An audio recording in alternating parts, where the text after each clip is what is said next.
ঢাকাই পরোটার সাথে যদি হয় চিকেন ঘুগনি তাহলে তো কোনো কথাই হবে না, জাস্ট জমে যাবে। তো শুরু করা যাক, বেশি কথা বলবো না। নমস্কার বন্ধুরা, আজকে আমি তৈরি করব ঢাকাই পরোটা। তার জন্য আমি এখানে 500 গ্রাম ময়দা নিয়ে নিয়েছি স্বাদ মতন ঘি, আর নিয়ে নিয়েছি 5 থেকে 6 চামচ ঘি। এইবার আমি এটা ভালো করে মাখিয়ে নেব।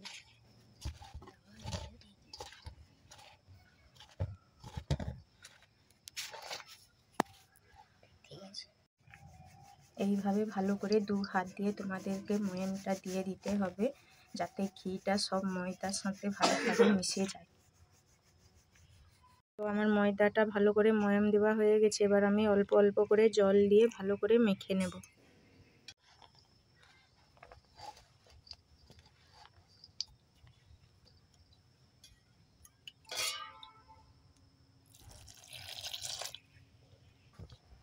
আমার ডোটা মাখানো হয়ে গেছে। এবার আমি উপর থেকে একটু তেল মাখিয়ে ঢাকনা দিয়ে রেখে দেব।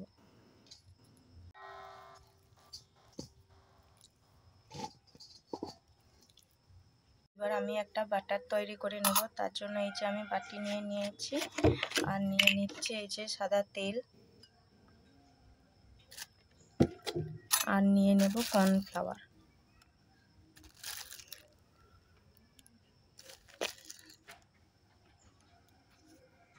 তো ভালো করে একটা বাটার তৈরি করে নিতে হবে এইভাবে। তো দেখুন, এই যে আমি ব্যাটারগুলো তৈরি করে নিয়েছি, সব লেচিগুলো কেটে নিয়েছি। এবার একটি একটি করে আমি বেলে নেব। তো এই যে দেখুন, আমি রুটিটা ভালো করে বেলে নিয়েছি, এই যে এইভাবে। এইবার এর মধ্যে আমি ওই যে কর্নফ্লাওয়ার আর তেলের ব্যাটারটা দিয়ে দিচ্ছি।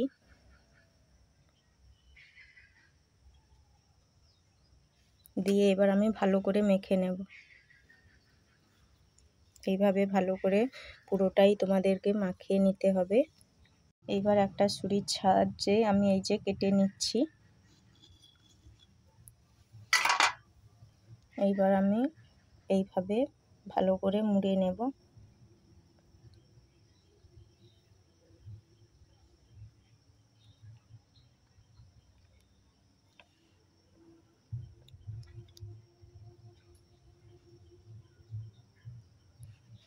তো এই যে দেখুন, আমি ভালো করে মুড়িয়ে নিয়েছি। তো এইটা আমি ভালো করে এই হাত দিয়ে এইটাকে নিয়ে এই যে চিপে দিচ্ছি।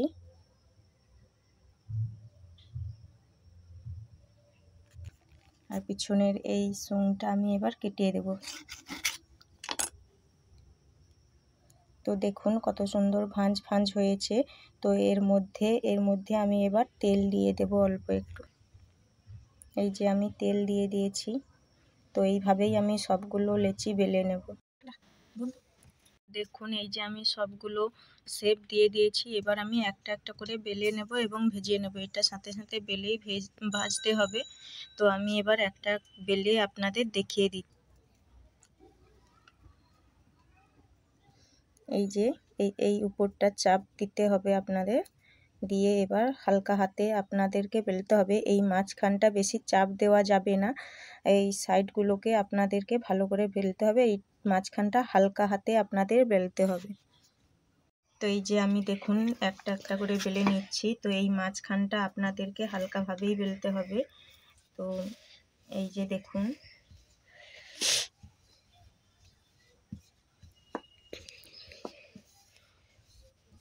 দেখুন এই যে কত সুন্দর লেয়ার পড়ে গেছে আমার।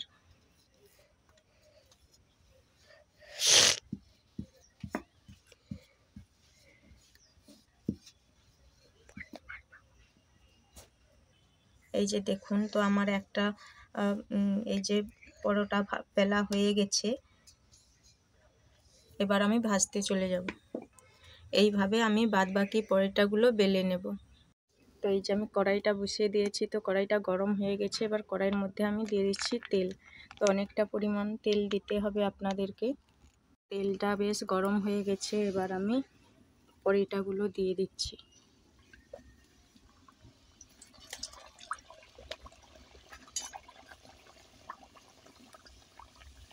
তো দেখুন, এই যে একে উপর থেকে একটু একটু করে তেল দিতে হবে।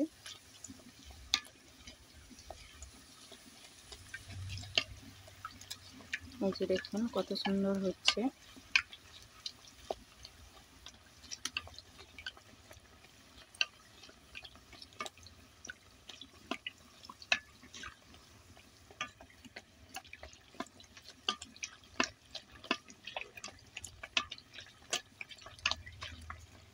তো দেখুন এই যে একটা পরেটা আমার ভাজা হয়ে গেছে। এই যে কত সুন্দর ভাজা হয়েছে দেখুন। তো আপনারাও বাড়িতে এইভাবে ট্রাই করতে পারেন।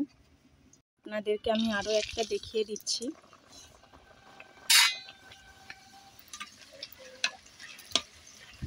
এই যে দেখুন কত সুন্দর আমার ভাঁজগুলো ছেড়ে ছেড়ে যাচ্ছে। তো দেখুন আমার আরও একটা ভাজা হয়ে গেছে। তো তোমরা বাড়িতে এইভাবে ট্রাই করে নিতে পারো। আর যদি ভালো লাগে লাইক কমেন্ট সাবস্ক্রাইব করে দিও। দেখুন এই যে আমার সবগুলো পরেটা ভাজা হয়ে গেছে। এই যে দেখুন কত সুন্দর লাগছে দেখতে।